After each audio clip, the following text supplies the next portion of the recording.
Welcome to the One Inside podcast. I'm your host, Tammy Seilenberger, author of The One Inside 30 Days to Your Authentic Self. I am so excited to bring back to the podcast 3 previous guests. I will start with Bruce. I think Bruce Hersey was probably the earliest. Bruce is a EMDR, IFS therapist. He started, what is the name of the... Syzygy Institute? Yes. Is that what you're That was about to that try I to was say? about to try to say it, but I like when you say it better. So he's an approved EMDR consultant and an approved IFS clinical consultant, and you've been around both worlds for a long time. And then speaking of people that have been around for a long time, Joanne Twombly, I am so honored to have you back on the podcast. I always tell people that I'm a little bit obsessed with you. Joanne Twombly has been around the IFS world for a long time, and she wrote a book that I feel like everybody loves and talks about, which is about IFS, and I think it's called Trauma and Dissociative Informed Internal family systems, how to successfully treat complex PTSD and dissociative disorders. It is a popular book in the IFS world. And then last but not least is David Polidi. Did I say that with enough Irish, No, Italian? that was perfect. Yeah, I love the Italian accent because I'm Jewish, so throw in the Italian accent. It just confuses everybody. And It's then I say awesome. Irish, so yeah, it works out perfectly. So David is an IFS therapist, and he has a podcast called Empowered Through Compassion. You've been integrating EMDR and IFS for a long time also, and so I am super excited to have you all on the podcast today to talk about this new book that has come out that was really spearheaded by David. So David, let's start with you. Tell me about this book. Why did it need to be written? Let's just start there. Tell me about the book and why did it need to be written? I love that. Okay, thank you, Tammy, and thank you for having us on the podcast. I feel like I am in such great company here that I'm really honored to be here.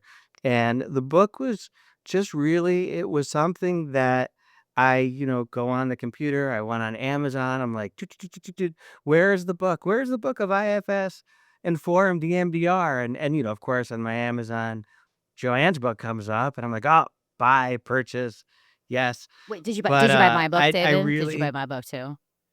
oh, I already had that on my shelf. Yes. Yes. Of course. I have this thing where I probably should admit it, but I have an addiction to buying books. And so I have a ton of books of every which thing on IFS and EMDR. And, But there wasn't yeah, I'm running out of space. one there yet, right? That you were like, wait, there is There this is something that's not there yet, and it needs to be. It was something I really wanted that was hard to acquire. And Joanne had written an article which was amazing with Richard Schwartz, Dr. Schwartz, on IFS In and an formed EMDR and ego state therapy book.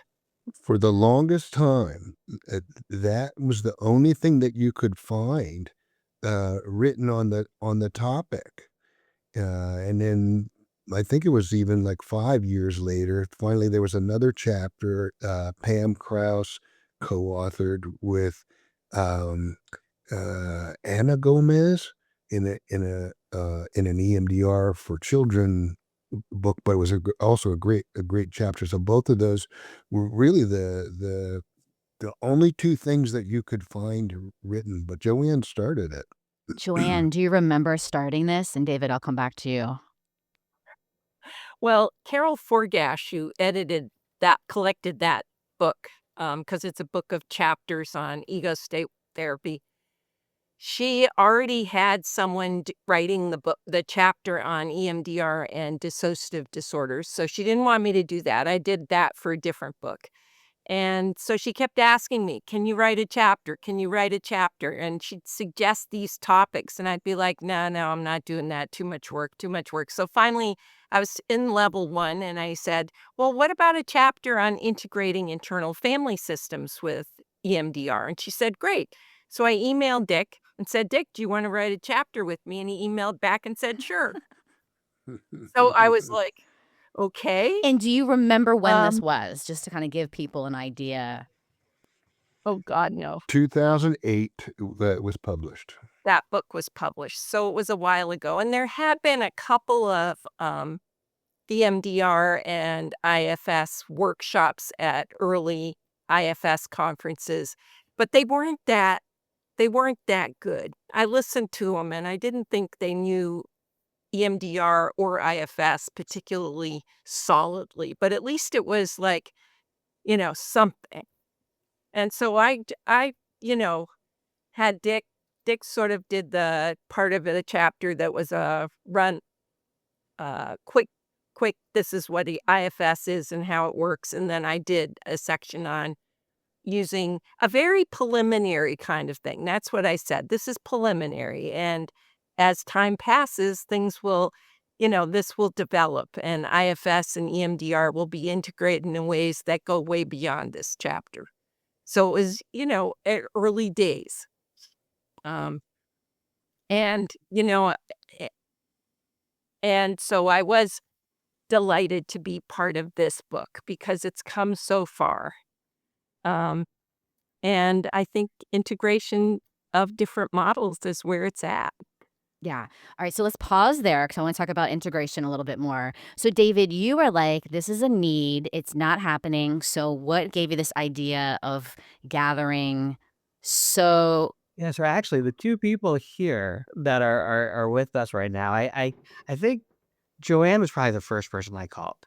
And this was a while ago, and I was just trying to find, like, consultation or somebody to talk to, and Joanne was so nice. And I remember talking with her, and she said, uh, "Well, you know what? I'm gonna send you my article. So, I don't know where the book is. Let me send it." And she sent me all that stuff online, and I was just like, "What a nice person! Like, she was just awesome." And I had that, and then many, many people, and Joanne might have been one of them. Many people said, "Bruce is the guy you got to go to. Bruce is the one in this community who really has done just an amazing amount of work with IFS, EMDR, putting it together. His institute, mm, which I probably called him up and I totally mispronounced the name, but now I know it's syzygy, and I Not know, not it's s- about not s- not aligned sister celestial not bodies. sister G. Not you're right, not syzygy or whatever I probably said. But I called up just Bruce let and I him was like, say it. "Bruce, you're like." Go ahead, David. Sorry. I called up my hero, Bruce, and said, "Could you be my consultant? Would you be my consultant?" And guess what he No. said? He said yes. He said yes. And so, yeah, so he was helping me, and he was helping me learn more about both models. And then I said, "Bruce, what do you think about if I, like, wrote a book? Or, and what if or what it would you wanna be part of it? Would you help me figure out, like, who do I call? What would make sense?" And so together, Bruce and I, spoke about, what would really be beneficial for the community, for out there for people with EMDR, people with IFS. In my mind, people that don't even know the models, but just wanna know about them, wanna learn about them, wanna read about them, and maybe be inspired to go become certified in EMDR or certified in IFS. And so we had this huge list, and when I asked people again, it was totally surprising when I would say, "I have this book, wanna be a part of the book?" And they would just say, "Yes." I asked Joanne, and she said, "Yes." And so I got up, did a little bit of a dance, and then came back, and, "Oh, thank you, thank you." And, yeah, Janina Fisher was on my podcast, so I was like, "Do you wanna be on it in the book?" And she said, "Yes." And I was like, "What? Wait, what? Did I hear you correctly? What did you s Yes? Oh, fantastic." And I really feel like we have 21 authors. Every single one of them, I would just love to have come over to my house, sit down for dinner, me and my daughter, my dog, my wife, and just, like, have a conversation and talk and get there. It's a really beautiful bunch of people who most of them are trainers. A lot work. We have all of syzygy there. We have, just a lot of people that it was really beautiful to see how we played off each other and entwined all of this knowledge and excitement And I feel it really was completely a group effort to create this thing that's special. I love it. So the book is it for so it's for people that even if you don't know EMDR or IFS, someone that's just interested in either model or both models could read this book Yeah, and absolutely. I mean, we have poetry, we have really interesting chapters. I think that you're going to get it on a different level if you have training.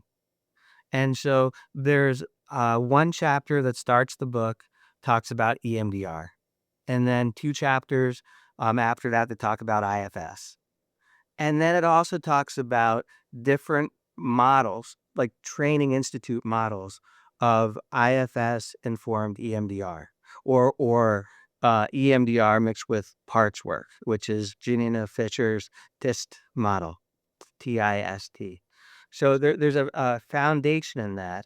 Again, I know, and Bruce has said this to me, nothing replaces going through IFSI and being trained through the institute. Nothing replaces that.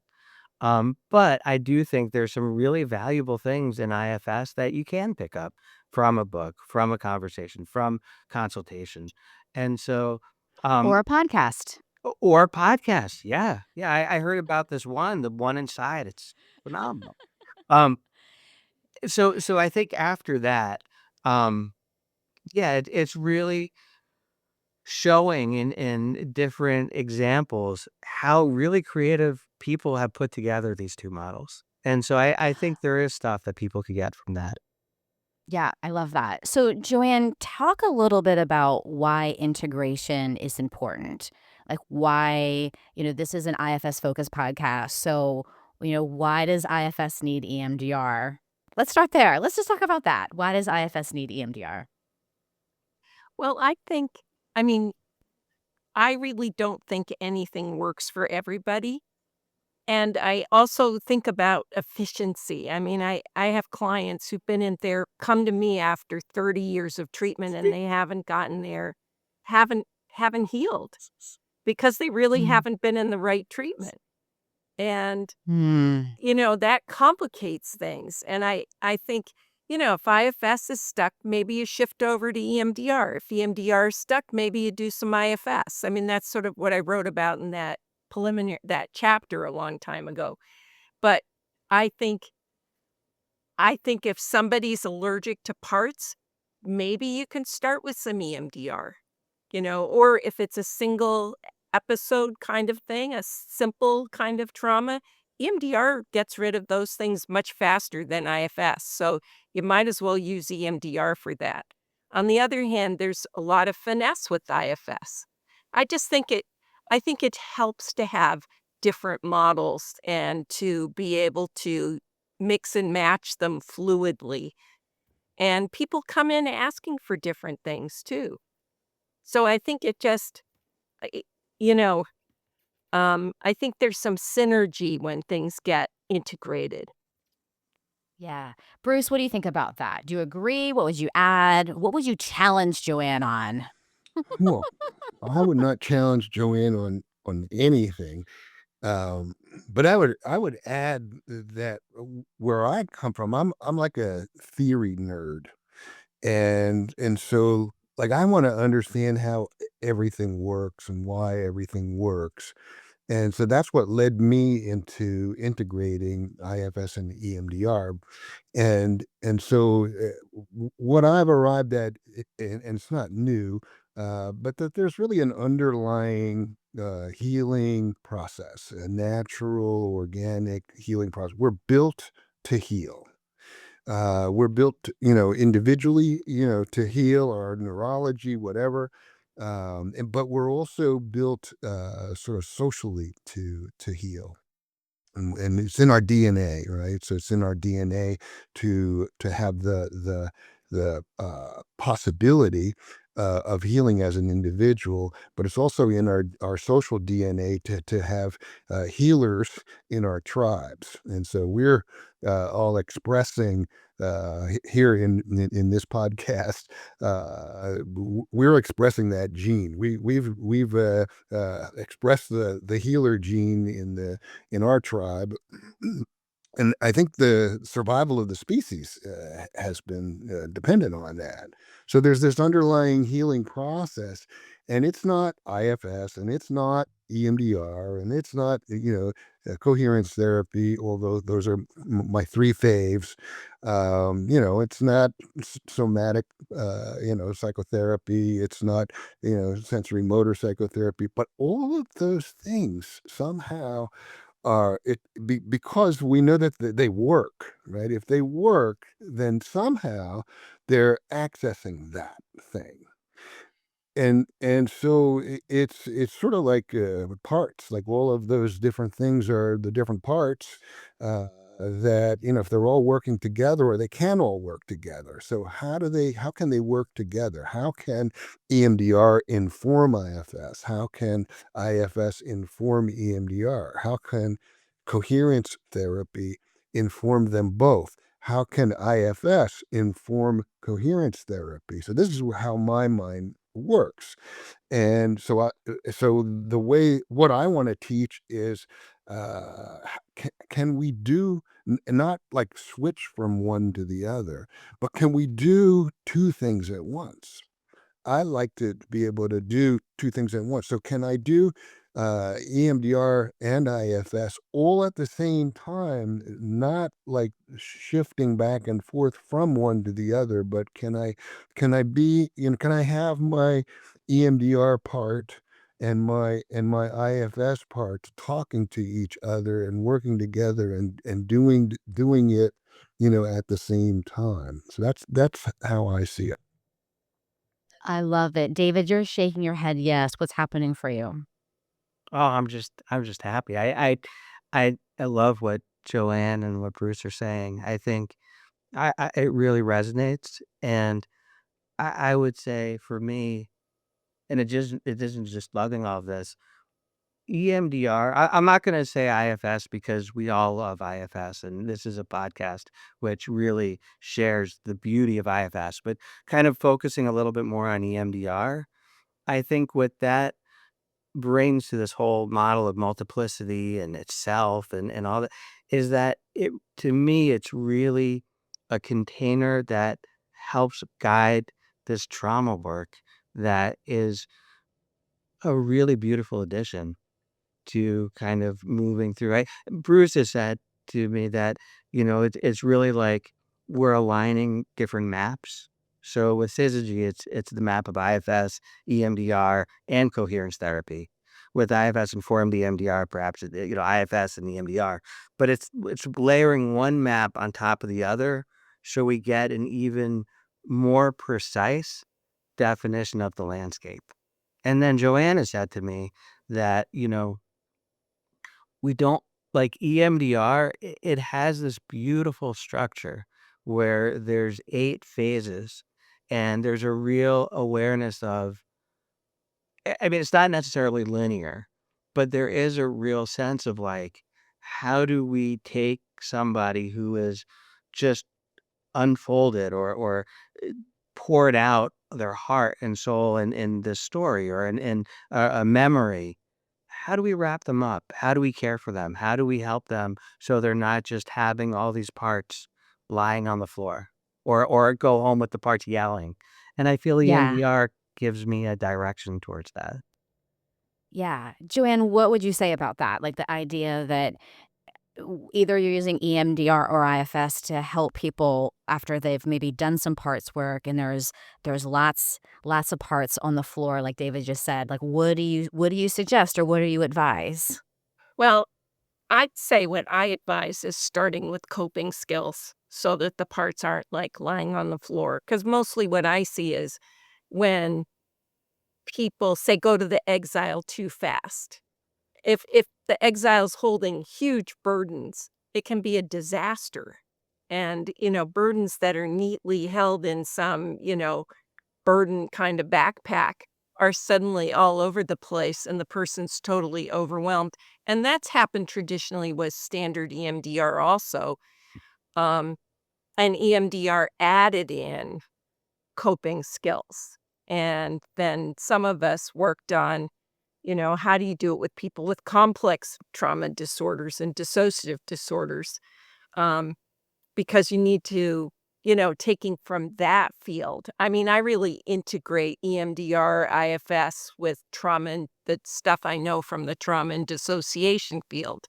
And then, as Bruce was talking about, there's somatic kinds of therapy, and now DBR, I think, is very exciting. So, um, but yeah, I mean, that's what I would say is I prefer to not have parts lying on the floor at the end of the session because I've worked with a lot of people who've, that's been their therapy is sort of blowing the lid on things and then they're cutting and burning and suicidal and not functioning. I prefer to skip that and have people learn coping skills and affect management techniques so that then they can manage the affects that come out. Yeah. And Do you that's do that before Go ahead. I do that right away. I mean, Okay, so you would do that before you would even kind of do some parts work, like, you would talk about coping well, skills, or you would talk those about coping skills need to be system-wide, so all the parts need them, okay. or the more dissociated someone is, because if someone's really dissociative, you can teach the part that's out and talking to you all the coping skills, and the other parts aren't gonna be listening. So it really needs to be system-wide. I don't wanna know much about people's trauma histories before I have coping skills online. So I think I go sort of in practice, tend to go before that sort of adds on another angle to EMDR or something that EMDR covers, but I'd say doesn't cover completely. And IFS doesn't think it's necessary because they really believe in the power of self, which I think is absolutely, totally powerful. Um, but if people can't get there and people are more traumatized, they need some other things.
So, Bruce, what do you think about this idea of coping skills that as healers, right? Like, and Joanne is saying, like, she didn't say it this way, but like, she's a healer, and so part of being a healer is to help the client, and if they're kind of not opening up all these burdens and being like, "Sorry, 15 minutes is up. See you next week," and they will have to walk out of the office with all these burdens. So, what do you think about this idea of that Joanne talks about very controversially about needing coping skills? I believe it's only a controversy if you interpret IFS in a specific way. And I believe that the controversy can be reconciled within the IFS model. I don't think that resourcing parts before do what is more traditional, what we think of as IFS, which is the insight modality of IFS. Well, like most people, when they're talking about, I can do IFS with this client or I can't do IFS with this client. What they really mean is I haven't been able to do insight work with this client. But the IFS model, covers blended parts. And so, how do we deal with blended parts? Well, we deal with blended parts in direct access. So, if Joanne is teaching, coping skills, then she's teaching those coping skills to the parts. Mm. And what are these coping skills? What are we providing for these? So we're providing resources. So resourcing. If we look at what resources really are, I believe that like all resources really involve some kind of self energy. So if we're truly resourcing a part, what we're doing is we're helping that part to access its self energy and maybe in some very specific way. So, is there really a controversy? Yeah, There's a controversy, Bruce.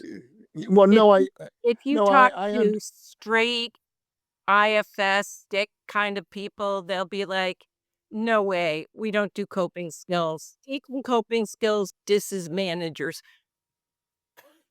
But of course, I agree with you. yeah, I get at that, but I don't interpret IFS that way. I think that IFS, the model allows for this interpretation that I'm sharing. I don't see that that's really antithetical, but if somebody, you know, uh, like an authority in the in the model interprets it a different way, that's their interpretation of the model. But the model is the model. The interpreter isn't the model. So like let's say the theory of relativity. Um, it was discovered by Einstein, but it goes beyond Einstein.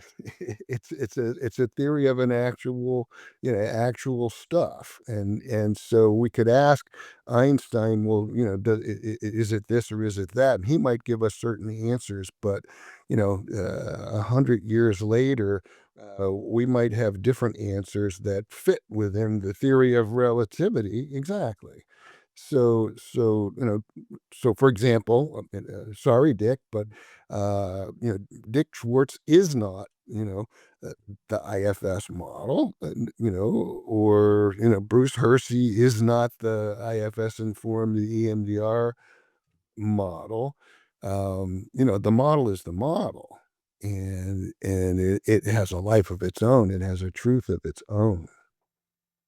Mm, I love that about the model, right? I love that about the model because it's so much more than us and more than Dick. And Mhm. yeah, And I David, go think the ahead. curiosity business, I was gonna go back to David too, because I think in the C's, curiosity is one of them.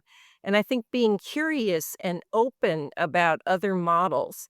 And, this book is a book that sort of expands awareness. It really allows IFS and EMDR therapists to play with their models and be curious and open and expansive, don't you think? Mhm. Yeah. Absolutely. So, Tammy, I have a question for you. Could you see why I love these guys here? I wanna to really give David kudos. Like who does this? What he did is just, oh, I'm gonna put out a book on IFS informed EMDR, and he got 21 authors from Joanne and Janina to people who have never published anything before, such as myself. You know, About this time, Bruce. some people will say that. But you know, and I needed the community. I needed you know, it's not something that my parts, you know, feel capable of, you know, independently, or it's just hard for me. I'm, you know, a little handicapped in some particular ways about writing, but having the community, the support, being part of that made it possible for me to do it. But you know, who does what David did? This is to pull this off is, I think, a pretty incredible feat to put that book out. David, how is that for No, you? I'm so grateful. I really appreciate that, and I feel that this project just kind of had a life of its own and just started as it was rolling and just meeting people, you know, on the podcast, like what you do, you know, meeting people.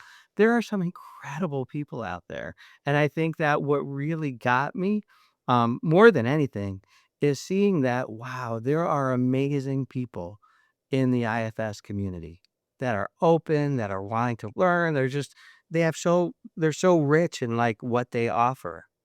And there's people like that in the EMDR community too. There is so much knowledge, there's so much wisdom, there's so much excitement there. And sure, you know, you go into both communities and some in EMDR will say, no, you got to be pure. Don't, you know, you don't need anything else. I think little by little, there's other generations that are challenging that. But there's some trauma where EMDR, when it first, um, you know, came about, it had to be proven to be effective. It had to be scientifically, you know, accepted into the larger psychiatric community or psychological community. So I think that people, you know, have those wounds.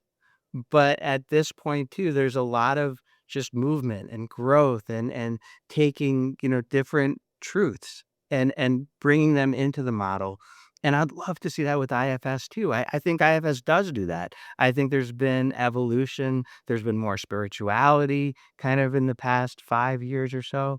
I think there's a lot of evolution there. So I think this is a marriage that has people have done, but there needs to be more stuff out there for people to hear about it, to learn about it, to see how other practitioners have kind of navigated these waters. And it feels like right now we're at a moment in time where all these books are coming out with IFS-Informed EMDR. And I love that. I mean, it's maybe it's like Bruce is saying, you know, it's just it is something that is helping people. There is a truth to it. So whoever, you know, wrote this chapter, wrote this book, I think we're digging into a deeper truth that's trying to get out there to people. And I think what's nice about this book is there's so many different voices. I mean, the other 2 books I know that are coming out, I know I read one of them and it was lovely, and, read a bit of another one and that was lovely. But, you know, there's something nice about hearing from different clinicians, and I think it gives people an exercise on finding their own voice. Mhm. You know, there's a you know, it just well, I think there is a synergy. So I think those books are gonna be great to read, and I think this book will be a really helpful addition. You know, I think back about the Robin Shapiro's EMDR Solutions books and how useful those books were because they gave different ways of using EMDR and with different populations. So, you know, this is somewhat similar. And I'll add to that, I thank you. I love what you're saying. And there was the New Dimensions book with IFS That's that right. also did it. I have a chapter in that one. What was that chapter on? It was on using IFS with dissociative Okay. disorders. So, Um, do you think, Joanne, you've been, I think, around IFS world the longest. Do you think that we are moving to a place where there can be more acceptance and can be more like less kind of this pure IFS, and there can be more, I don't know, wiggle room? I think so. I mean, I think I was, you know, writing my book and one of my mentors said, "Why bother? None of them are gonna read it." And I said, "I don't care. I'm doing it anyway." And I also I do EMDR consultation groups. I was never an IFS PA, so for a long time they wouldn't let anybody who wasn't a PA be a consultant. So I'm not an IFS consultant. But a lot of the people in my EMDR consultation group started hearing about IFS. They learned IFS, they quit doing EMDR. And I'm like, seriously, it's throwing the baby out with the bathwater. I mean, and so I'm just delighted that things are starting to converge again. And I think that, different models add to each other. So, I mean, I wasn't sure what my book would do, and I've been pleasantly surprised at, how that a lot of people have read it. Um, because I think it's, this population that I work with, it's the population that often doesn't do well in therapy because therapists don't get that training. And I go back to Jim Chu is this local psychiatrist, and he did a lot of work with dissociative disorders and did a consultation on a client of mine who was inpatient at McLean Hospital. And she was asking some question about treatment. And he said, you know, many paths up the same mountain, they all get to the top.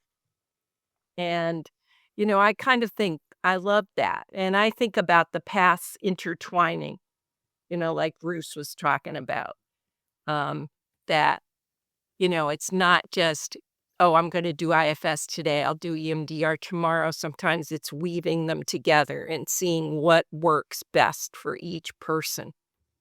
Um, and I think this book is going to further that. I love that. Bruce, what do you think about this idea Joanne just said that there is a bunch of EMDR books coming out? Oh, IFS-Informed. Yeah, they're all at the same time. For a long time, we haven't had enough, and now we're all of a sudden, yeah, the market is going to be flooded. But I like it. I think that if you read one, you'll probably be hungry for the others. Uh, Oh, I love that. and so I don't see that as like competition. I really see it as sort of like a opening, an opening. And I think that yeah, a lot of people who buy one book are probably going to buy them all. Yeah, yeah. David, how is that for you to hear that? You're the one that had this idea. It's now, you've got these 20 plus people together. You now can hold the book. You can touch the book, which is always so exciting when you can touch your book. How is that for you to hear that what Bruce just said? Oh, I love it. I love it. I couldn't agree more. I think that, I met Daphne at the IFS conference, and she was really lovely. And then I had her on my podcast. She's coming out with a book. Kendall Hart was one of my first guests that I had on my podcast. She's coming out with a book. I think the title of the book, right, that we have is called IFS-Informed EMDR Creative and Collaborative Approaches. So it's like, yeah, the more the merrier. Like, if we have more people that are doing it and perhaps they have their own kind of take or their own insights that they have to offer, it's just adding to the field, adding to the excitement of people wanting to learn how do we combine these two models. Isn't it kind of funny, Joanne? I was just thinking about that this idea that like we're all in the helping professions, we're all healers, and then we can all have these sort of arguments about the best way to heal, but we all have the agenda of healing so many hurting people, like so many I'm like, why are we all arguing? We need to get out in the world and help people. Like people are hurting. I don't know. This was coming up for me. It's like, yeah, we can sit here and talk about this all day long, but ultimately the person that is either in our offices or people that are listening to this podcast that are hurting, that's the goal really, is to make a difference and help that person. No, I think I took IFS and I was like, oh, this is great. No, I don't need to do coping skills with people, just cut to the chase. And so I was doing it. Of course, all my clients had coping skills anyway. But then I started getting people coming in because they had fallen apart in IFS treatment with some very good IFS therapists. And then I'm like, I guess the coping skills need to come back in, so, and I think, models come up and then you put them to work. I know that happened with EMDR too, because in the early days of EMDR, they were popping people out with dissociative disorders because they were just doing the standard protocol, and boom, somebody would fall apart. And so they said, oh, we need to do something different. It's like, oh, what happened here? Being curious about it. And we need to add something. We need to put some precautions in place. So I've appreciated that about the EMDR community. And I think things are sort of going that way in the IFS community. David, you had said something to me about the fire drill and like why the fire drill was so helpful. And so, how would you feel about just telling everybody what that is? Like, what is the fire drill and why do you think that's so helpful? So I could answer that question, but I think that a much more appropriate person to answer that question would be the person that wrote the chapter in the book about the fire drill. That would be me. That's what it was called when I did level 1. It was just using IFS when the therapist has a lot of countertransference. And countertransference. So just identifying the parts holding the countertransference. And the two questions, which I think are really brilliant, are once you're in self in relation to the parts who are holding the countertransference, the question you ask the part is, what do you want me to know about this client? And once the part feels fully heard, the second question is, what do you need from me to let me handle the therapy from self? So not to reblend. And the things that I add, I always call it my adult therapist self, just to differentiate, because I think a lot of therapists have like I'll speak for myself. I grew up a parentified child and then I became a therapist. It was like, oh my God, this is great. At least I'm getting some credit and I'm getting paid for it. Unfortunately, it was a child part, right? It Oh, was the yeah. parentified Yeah. child part who did a great job being a therapist, but burnt out. And I wish I had known about IFS before that. So I call it my adult therapist self. And I add a couple of things to it. I add, ask the part when it's appropriate. Ask the part how old the part thinks you are. Because I've done the fire drill, facilitated it with therapists who are terrified of clients. And then it turns out they're blended with a child part who thinks that, they're 10 meeting with this raging adult. And once they know, no, they're not 10, they're like 40 or whatever and have degrees and expertise, they're like, oh, okay. And then maybe they need a container if they're holding on to burdens of childhood stuff, or they need a safe space so they don't even have to be present for the therapy. So I add some things, but that's basically what the fire drill is. It's just using IFS to work through countertransference things. And it's great because you find out, it helps you figure out some of the nonverbal communication or the projections that are coming at you from the client. It also teases out stuff that we're holding that's not worked through yet. I worked with a number of therapists, and they found out key things they weren't aware of that were still floating around in their unconscious through using the fire drill. And then they can go to a therapist and take care of it. Or it could be something that's easy.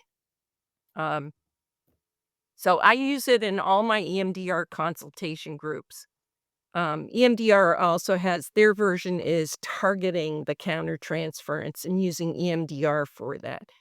And that's also quite lovely, but I think it's not quite as easy to do on yourself. So I do the IFS fire drill in my EMDR consult groups because it's just so useful. It's so efficient. I find it lovely. I love that. And I love how you're like, it's efficient. It like gets the job done, right? It's a quick unblending, and then it gives us lots of trailheads to be like, oh, this is the stuff, these are the parts of me that were coming up about this client. And maybe as you're talking, Joanne, I was thinking, oh, maybe sometimes it's like it's easier or safer for my parts to come up with a client because then I could be like, oh, I'm just going to professionally look at this part. And then it's like, oh, this is the part of me that's really angry that's not allowed to come up in any of these other areas of my life. And maybe that part Yeah. got a message when you were a kid that you're never supposed to be angry. And for some reason, this client is bringing that up. And, it's a way that we get healthier in relation to working, but Yeah. are also can be present for our clients and Yeah. understand like when there is nonverbal communication. Because, the Yeah. people get shut up when they're kids or they're not supposed to notice. And then how does that come out? Well, it comes out because they might project it onto us. And then we have to decode it and be able to put it Hmm. into words so that then it can be worked on. So I find the fire drill a wonderful way of decoding that kind of thing. How's that, David? Does that make sense? Oh, that was beautiful. Yeah, no, that's perfect. I love that. Everything that Joanne just said, that's my answer too. Okay, great. Thank you, David. You did a great job on that. Bruce, I know you have a cold. Anything else you want to say? Anything else that you feel like you want our listeners to know or feels like hasn't been said that needs to be said? I really believe in the foundational training of each of the separate models. Um, Sometimes people, want to skip to the end. Teach me IFS-informed EMDR without me learning IFS or without me learning EMDR, and I don't really think that that's a great idea. I really feel like if you're going to combine two therapies as a practitioner, you should be proficient in each of those therapies. And that's the way to go about it so that um, I think any integration really should be uh, true to the foundational model that's being integrated. My hope is that the way that I integrate IFS and EMDR, for example, um, is fits with the foundational understanding of what EMDR is, and also what the foundational understanding of IFS is. So um, it'd be great for people who don't have the training to read this book and get a sense of these things. But I wouldn't want practitioners to read the book and think that that somehow bypasses training in one or the other. That's important to me. Yeah, and everyone's shaking their head Yeah, yes. absolutely. Yeah. And they're both lovely models. I mean, I think, when people ask me what they should learn coming out of grad school, I'm like, I add in hypnosis, but, IFS, EMDR, hypnosis. Hypnosis teaches you how to use language like nothing else does.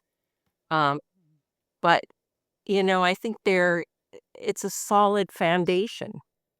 And then whatever else you add in, you know, is super.